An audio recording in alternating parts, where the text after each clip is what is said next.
Okay? Now the sales presentation. When you walk in to certain places like Starbucks, they've crafted the decor, the music, there's an atmosphere. But some of us, you walk into your business, you used to walk into my business and there's cats.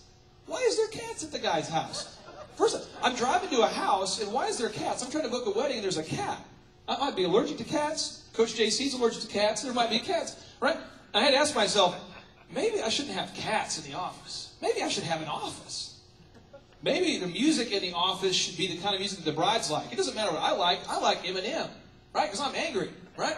So I'm just, listening to my angry music. And I thought, well, wait a second. What do brides like? Harry Connick Jr., Frank Sinatra, Etta James. Next thing you know, the mother of the bride says, you have great taste in music. Of course I do, because I'm only playing the music that you like. Right? If I want to get in your wallet, it's got to be what you like. But here's the deal. If you don't pay me, I can't do what I like. So frankly, I don't care about what music I like, right? So I'm just telling you this. I do sales coaching for Montag and Farmers Insurance. I don't care personally about insurance, but I know what the customer cares about, right? So I can work with their agents and teach them how to find a dissatisfaction gap between what happens right now, what they think is going to happen, and then what actually happens if they die and the life insurance and their need for it. I can help them do that. But you got to get into the mindset of the customer. So on that initial call, when they walk into your office, on the initial call, what's the customer thinking? And what's the image you want to portray? Some of you are financial consultants, and the person answering your phone sounds like they're flea market consultants. Right? It's kind of funny. It's kind of funny until you do it in your own business for 3 years and you're not making any money.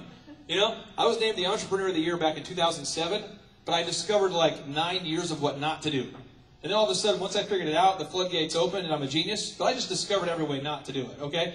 Now, the third thing is your emails. When you send an email, is that spelled right? How about this? Is it, when you book an airline at Southwest Airlines, is there an individual who sends you that email? No, it's automated. So some of you guys need to get with Michael Butler and set up some automated email responders. So when you email, when your customers email you, it says, thank you for contacting such and such. We'll be with you in just a moment. Or, hey, we're in an appointment right now. We will contact you within 2 hours or something. And it needs to be spelled right.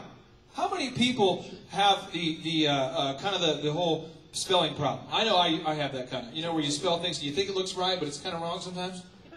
Yeah, is it true if someone's going to spend $2,000 with you on wedding entertainment that they're a little bit concerned if dude can't spell right?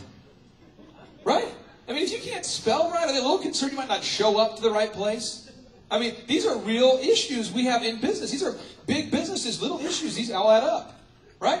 Think about it. I mean, you guys go into Chik-Fil-A. I had a guy the other day specifically that mentioned to me, he says, what is wrong with everybody else and what is so right with Chik-Fil-A? What do they have going on there? Are they giving their people some kind of, seriously, what is wrong with other fast food places? Why are they talking? I'm going through the drive-thru and I hear them talking to the other coworkers. Why does this happen? But at Chik-Fil-A, they actually are focused. I bet you he has a training system. I bet you if you spent 2 hours with this man, he would teach you a specific training system. It's not by accident that Chik-Fil-A is not janky.